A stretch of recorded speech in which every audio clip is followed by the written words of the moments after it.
Halo guys, Welcome to the Pakcik. Jangan lupa nonton video ini sehingga habis Dan terus mendukung channel ini. Sebelum kita memulakan video kita pengen lihatkan Anda semua dengan HP Infinix GT 10 Pro.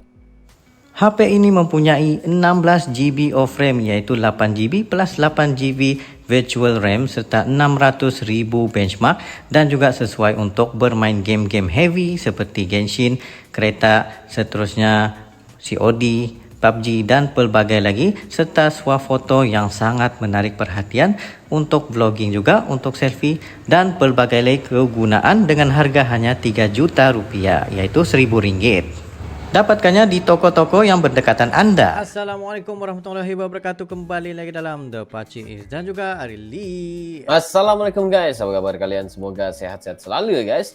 Alhamdulillah kita bertemu lagi di channel The Pakcik, channel yang memberikan kita informasi entertainment dan juga reaksi yang jujur aja guys ya. Oke, daripada channelnya Rizka Muhammad ya, dia menyatakan ya, film-film di Indonesia, film-film di Malaysia itu nggak laku di Indonesia ya, dan juga jarang dilihat di Indonesia. Ya kenapa guys? Tetapi kalau film-film Indonesia itu pastinya kita lihat di Malaysia ya Pak Cik? Banyak sekali di Malaysia guys. Ya, yang tembus ini aku tahu di Indonesia ini Upin Ipin doang gitu. Upin Ipin, Bobo Boy, ya gitu. Tapi semua namanya animasi, sinetron atau apa yang nggak lepas ya. Maksudnya nggak ada peminatnya kali, nggak tahu juga nih guys. Kita dengarkan dulu, baru kita bisa untuk bahaskan juga. Ya. Mari kita Ayo dengarkan. lanjut. Jangan lupa untuk follow channelnya Rizka Muhammad. Kalian tahu nggak kenapa film-film di Malaysia hampir jarang kita lihat di Indonesia? Nggak tahu guys. Tapi Jadi, film Indonesia beberapa ya minggu ada di belakangan Malaysia. ini, di FYP aku tuh sedang ramai nih ngebahas tentang film Malaysia yang bisa dibilang kurang laku di Indonesia. Ya kita bisa bilang lah film Sheriff gitu. Dari artikel yang aku baca, film tersebut memperoleh pendapatan sebesar 60 juta ringgit di Malaysia. Dan mereka memperluas pasar filmnya ke beberapa negara termasuk Indonesia. Nah dengan perolehan yang fantastik tadi, tentu mereka mempunyai ekspektasi yang sama gitu. Berarti Sheriff itu mendulang polis, tangkap kesuksesan polis di ya? Indonesia tentunya. But in fact, film tersebut justru kurang mendapatkan sambutan dari masyarakat Indonesia. Dan resmi menarik dari seluruh tayangan di 100 bioskop atau wayang di Indonesia setelah film tersebut hanya bertahan kurang lebih dalam 1 minggu. Nah, kegagalan film Sheriff ini yang membuat ramai nih diperbincangkan di sosial media, dan warga Malaysia juga bertanya-tanya apa nih yang membuat film Malaysia ini susah masuk ke Indonesia, dan jadinya malah membandingkan film-film Indonesia dan juga film Malaysia. Apakah ini soal quality atau ada faktor lain yang lebih kontroversial? Nah, bahkan ada seorang content creator di TikTok, Tokib Syakir, menyebutkan bahwa kegagalan film Indonesia ini karena rasa nasionalisme rakyat Indonesia. Emangnya iya? Mari kita tengok videonya. Perasan tak yang filem, drama dan lagu Malaysia susah sangat nak tembus pasaran Indonesia. Tapi Indonesia punya mudahnya amat masuk ke negara kita. Kononnya Indonesia pentingkan kualiti. Padahal kalau kita perhatikan filem, drama dan lagu Indonesia pun lebih kurang kita saja. Oh, jauh bang. Merepek, tapi melekat di dalam TV kita. Dekat Indonesia tu, balik-balik Siti Nurhaliza je mereka kenal. Tapi kalau di Malaysia ni, hampir semua artis Indonesia kita kenal. Ini Sekarang benar. ni pun, kita punya filem dan lagu tular di Indonesia pun sebab TikTok tau. Kalau tak ada TikTok, jangan mimpilah dapat tembus ke sana. Persoalannya, kenapa susah sangat Indonesia nak terima industri hiburan kita? Jawapannya mudah. Pertama, Indonesia ada semangat nasionalisme yang tinggi, terutamanya apabila berhadapan dengan Malaysia. Mereka lihat kita ni sebagai saingan yang sengit. Jadi mereka takkan bagi ruang yang mudah untuk kita tembus pasaran negara mereka. Kedua, ada sebahagian orang kita yang sanggup beli bawa masuk filem dan lagu Indonesia ke sini sebab murah dan keuntungannya berlipat kali ganda. Jadi mereka tak kisah pun bab nak mengangkat industri hiburan kita, janji boleh buat duit. Ketiga, ketiadaan semangat patriotik apatah lagi nasionalisme dalam kalangan pemain industri hiburan negara. Kerajaan dan pembangkang Malaysia pun sama, yang terus-menerus memberi ruang yang luas kepada dunia hiburan asing tembusi negara kita. Dan yang keempat, keterujaan yang dahsyat oleh rakyat Malaysia terhadap hiburan negara asing. Buktinya, tengoklah berapa banyak kedai-kedai yang memainkan lagu Indonesia merata tempat. para artis dan pemain industri hiburan negara kita ni harus melihat aspek-aspek ini supaya kita dapat tahu puncanya dan perbaikinya. Apa yang pasti, Indonesia hebat dalam strategi mereka dan Malaysia terus-menerus berada di bawah tapak kaki mereka dalam semua hal. Syabas Indonesia. Dan kepada Malaysia, terus sanjung filem dan lagu Indonesia ya. Kita terus bertolak ansur kerana kita berjiwa murni. Repost video ni kalau anda setuju dan jangan lupa follow sekali. Oke, jadi yang Mantap, tadi yang guys. aku tangkap tentang nasionalisme dan ada beberapa alasan lainnya. Tapi menurut aku nggak ada hubungannya sama nasionalisme ya. Kayak hiburan ya hiburan aja gitu. Iya. Kalau memang kita minat pasti kita tengok gitu. Sepertinya Iya, memang benar. memang Benar, susah benar. masuk ya. Tapi kalau memang kita tahu dan kita minat, kita pasti cari tahu. Maksudnya gini loh. Beberapa tahun lepas tuh aku ada nonton film atau drama Malaysia. Aku lupa judulnya ya, tapi pemainnya itu Nilova dengan Fatah Amin. Aku susah carinya waktu itu. Aku jumpanya di warnet. Nggak Warnet itu masuk warung aku internet. Nah, lihat tuh guys, lihat tuh. Kita sendiri pun Ah, rasa lihat. Bayangin, guys, lihat kita aja tadi. Allah, itu udah membuktikan ya. Bila abang ini pasang saya Mr. Hati, Mr. Pilot gitu ya. Kita langsung apaan sih gitu.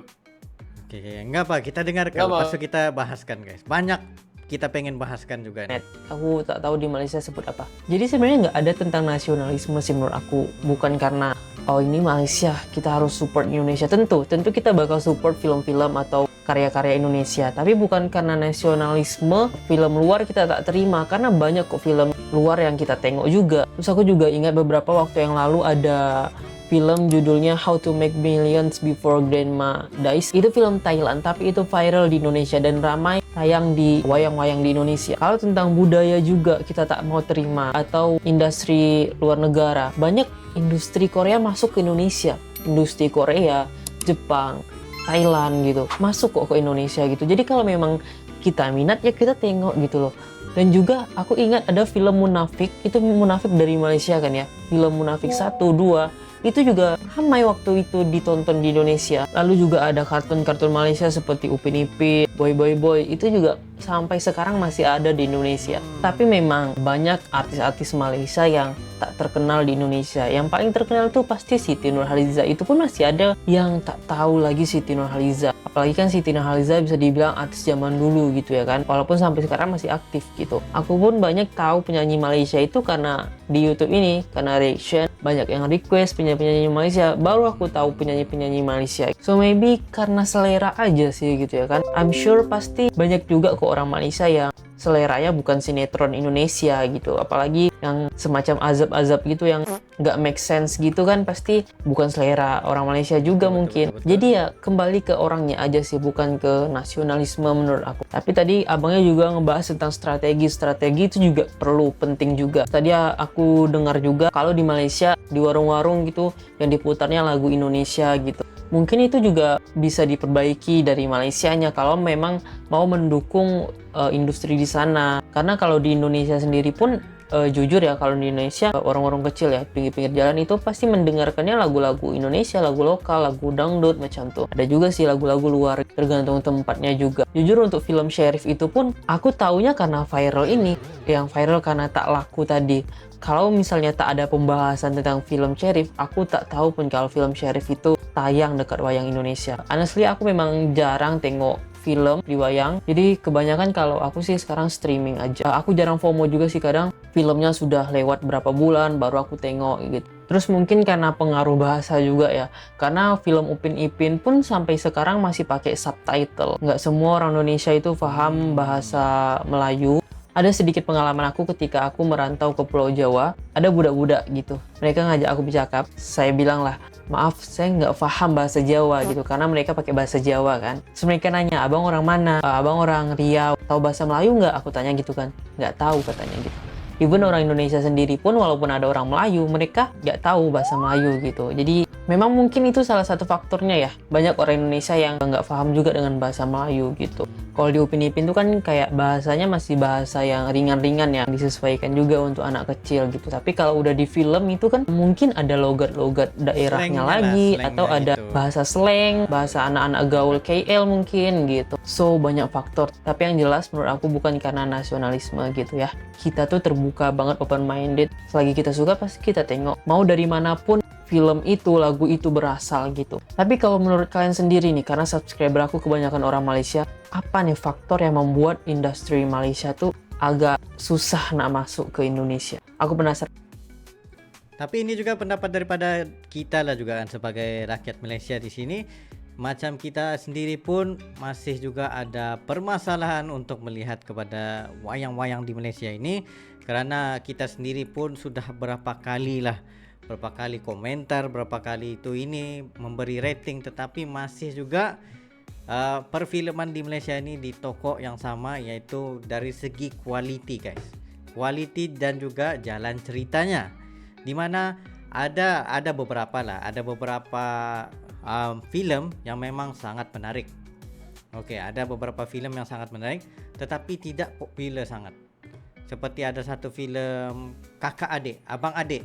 Abang adik itu memang sangat memberikan kita feel tentang kepenggunaan bahasanya yang bagus. Lepas tu percampuran di antara kaum yang berbeda juga menyebabkan kita ada sentimental value lah orang katakan. Sentimen itu yang mendalam kepada jiwa kita untuk kita hayati sendiri. Dan begitu juga dengan beberapa filem-filem yang lain juga. Jadi itulah sebabnya kenapa ramai rakyat Malaysia menonton filem-filem Indonesia, kerana sense of humornya tinggi, lagi satu jalan ceritanya bagus juga. Seterusnya dari segi quality guys, bila kita lihat saja filem Indonesia yang masuk ke Netflix, kita boleh katakan itu standard quality-nya agak tinggi lah bagi kita, macam wow, this is international punya filem, this is Hollywood punya filem. Seperti kita juga lah, macam contoh kadang-kadang kepenggunaan bahasa kita sendiri pun tidak menggunakan bahasa yang sepatutnya, ataupun dari segi script writingnya itu banyak bercampur aduk, ataupun bahasa rojaknya digabung dengan bahasa Inggris, lepas itu bahasa Melayu juga. Tetapi ada juga bahasa Melayunya yang dicampur dengan slang-slang yang lain juga yang mengelirukan juga begitu. Maksudnya di sini kebanyakan drama itu ataupun movie itu hanya difahamkan oleh orang Malaysia sendiri ataupun yang berbahasa Melayu saja dan tidak terbuka kepada yang lain-lain juga kayak gitu. Itu adalah salah satu permasalahan juga di dalam perfilman Malaysia. Tapi kita harapkan semoga perfilman Malaysia, Indonesia dan semuanya bisa untuk semaju filem-filem yang lain juga, dengan perbanyakan lagi direktur-direktur yang memang super genius, super hebat untuk mendirektor setiap filem-filem yang terbaik guys. Jadi itu saya Ramli berdua. Sekiranya kalian ada lagi sebarang video untuk direaksi, just comment down below standingin, dan insyaallah kami akan coba yang terbaik untuk react.